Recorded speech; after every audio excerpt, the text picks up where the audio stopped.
Santriwati yang dicintai karena Allah, alhamdulillahirrahmanirrahim. Hari ini kita sudah memasuki kajian Al-Hikam yang kedua. Bismillahirrahmanirrahim. Iradatukat tajridu, keinginanmu untuk tajrid,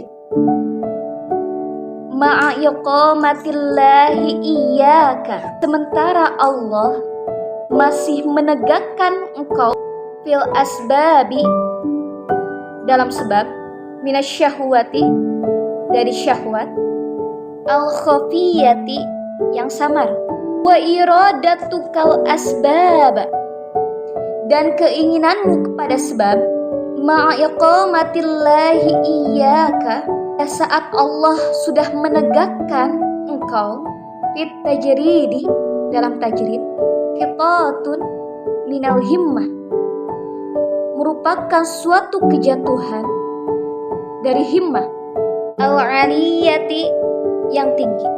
Bismillahirrahmanirrahim. Dalam pasal ini Ibnu Athaillah menggunakan beberapa istilah dari Khazanah Sufi. Tajrid, sebab, syahwat, dan himmah. Nah, kita harus tahu dulu apa itu tajrid, sebab, apa itu syahwat, dan apa itu himmah. Tajrid itu adalah, secara bahasa adalah pelepasan atau pemurnian hati kita, pemurnian jiwa kita, itu adalah tajrid. Atau misalkan ya, ada seseorang yang fokus saja ibadah kepada Allah, jadi masjid aja, zikir, sholat, cuman kayak gitu aja. Sebab itu adalah ketika seorang suami atau kita yang punya profesi, yang punya kegiatan menjadi seorang menteri misalkan, atau menjadi seorang presiden, intinya urusan dalam keduniaan dan urusan dengan sesama manusia. Ini adalah sebab. Ketika kita berposisi di sebab itu, profesi apapun, kegiatan apapun yang kita pegang, maka syurgakan hal itu. Makanya kalau misalkan orang itu ternyata di makom sebab, tapi dianya tidak tahu makom sebab itu harus seperti apa, kan kadang aku ada di makom sebab, boro-boro kudu zikir ke Allah, boro-boro harus sholat tahajud segala macam. Makanya dia tidak zikrullah. Maka dia tersesat ketika dia berada di makom sebab. Kenapa Rasulullah berkata seorang suami yang terus bekerja karena dia untuk menafkahi istrinya, maka setiap keringatnya berguguran dosa. Nah, yang kayak gimana dulu ketika di posisi sebab itu, maka kita harus zikrullah, banyak zikrullah kepada Allah. Karena setengahnya sebab, setengahnya tajrid. Tajrid itu adalah kita harus ada zikrullahnya kepada Allah. Tajrid dan asbab itu adalah jalan, dua-duanya jalan menuju surga.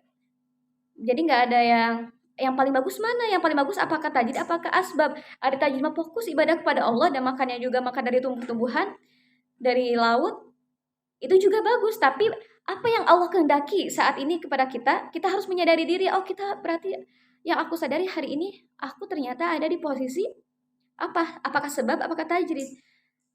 Santriwati yang di posisi tajrid, ada beberapa mungkin ya, harus fokus beribadah kepada Allah. Sedangkan ketika santriwati sebagiannya ada di posisi sebab, maka jadikan profesi apapun yang kita pegang itu sebagai dalam bentuk khidmat kita kepada Allah.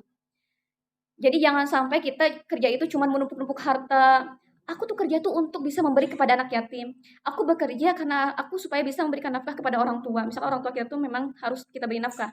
Gak ada yang beri nafkah, kita berikan nafkah kepada orang tua. Intinya syurgakan apapun kegiatan kita, profesi kita, dua-duanya adalah jalan menuju syurga. Selanjutnya adalah mengenai tentang syahwat. Nah, syahwat ini adalah sesuatu keinginan yang sangat kuat terhadap dunia.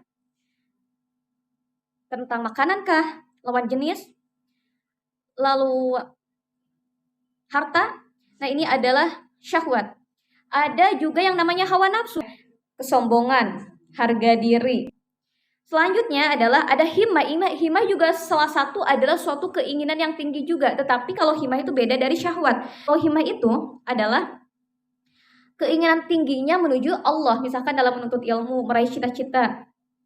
Cita-cita yang bukan hanya untuk pribadi aja, tetapi untuk berkhidmat kepada Allah dan untuk umat.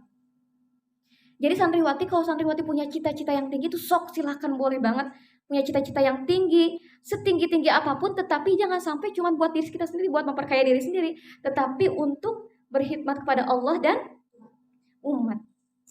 Itu adalah himmah.